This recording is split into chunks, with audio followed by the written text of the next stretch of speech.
വൃദ്ധനായ ഒരു പിതാവ് പരാതിയുമായി കോടതിയെ സമീപിച്ചു. ജഡ്ജി ചോദിച്ചു, ആർക്കെതിരെയാണ് നിങ്ങളുടെ പരാതി? എൻ്റെ മകനെതിരെയാണ്. ആട്ടെ, എന്താണ് പരാതി? ആ പിതാവ് പറഞ്ഞു, എൻ്റെ മകൻ അവൻ്റെ കഴിവനുസരിച്ച് മാസത്തിലൊരിക്കലെങ്കിലും ചെലവിന് തന്നിരിക്കണം. ജഡ്ജി പറഞ്ഞു, തീർത്തും നിങ്ങളുടെ ആവശ്യം ന്യായമാണല്ലോ. ആ പിതാവ് ഇങ്ങനെ പറഞ്ഞു തുടങ്ങി, ബഹുമാനപ്പെട്ട കോടതി, ഞാൻ ധനികനാണ്. എൻ്റെ മകൻ്റെ സമ്പത്ത് കിട്ടിയിട്ട് വേണ്ട എനിക്ക് ജീവിക്കാൻ.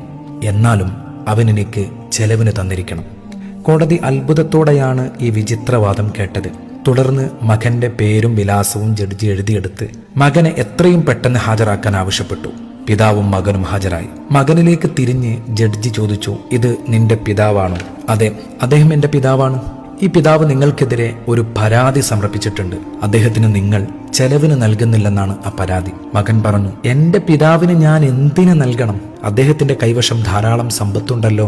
ജഡ്ജി പറഞ്ഞു, ഇത് നിങ്ങളുടെ പിതാവിന് ന്യായമായും കിട്ടേണ്ട അവകാശമാണ്. അന്നേരം ആ പിതാവ് ഇടപെട്ടു, ബഹുമാനപ്പെട്ട കോടതി, എൻ്റെ മകൻ മാസത്തിലൊരിക്കൽ ഒരു ദീനാറെങ്കിലും നൽകണം എന്ന് അങ്ങ് ഉത്തരവിട്ടാൽ ഞാൻ സന്തുഷ്ടനാകും. പക്ഷെ ഒരു കണ്ടീഷനുണ്ട്. ഒരു ദിവസം പോലും മുടങ്ങാതെ തീരുമാനിക്കപ്പെട്ട ഡേറ്റിന് കൃത്യമായി ആ പണം അവൻ തന്നിരിക്കണം. തർക്ക വിതർക്കങ്ങൾക്കൊടുവിൽ ജഡ്ജി വിധി വായിച്ചു. ഇന്നാലിന്നയാൾ തന്റെ പിതാവിന്റെ കൈവശം എല്ലാ മാസവും 3-ാം തീയതി മുടങ്ങാതെ ഒരു ദീനാർ വീതം നൽകിയിരിക്കണം. കോടതി പിരിഞ്ഞൊഴിയും മുമ്പ് ജഡ്ജി ആശ്ചര്യത്തോടെ പിതാവിനോട് ചോദിച്ചു, നിങ്ങൾ എന്തിനാണ് ഇത്ര നിസ്സാരമായ ഒരു ദീനാർ മകനിൽ നിന്നും കിട്ടിയിരിക്കണമെന്ന് വാശി പിടിച്ചത്? ആ പിതാവ് കരഞ്ഞുകൊണ്ടിങ്ങനെ പറഞ്ഞു, എൻ്റെ മകൻ മുഴുവൻ സമയം ജോലിയിൽ വ്യാപൃതനാണ്, കൂടെ ബിസിയുമാണ്. ഒന്ന് ഫോണിൽ വിളിച്ചെങ്കിലും എന്നെ അന്വേഷിക്കാൻ അവന് സമയം കിട്ടുന്നില്ല. എനിക്കാവട്ടെ അവനെ കാണാതിരിക്കാനും മിണ്ടാതിരിക്കാനും ആവുന്നില്ല. ഈ കോടതി വിധി നിലവിൽ വന്നാൽ മാസത്തിലൊരിക്കലെങ്കിലും എൻ്റെ മകനെ എനിക്ക് കാണാമല്ലോ.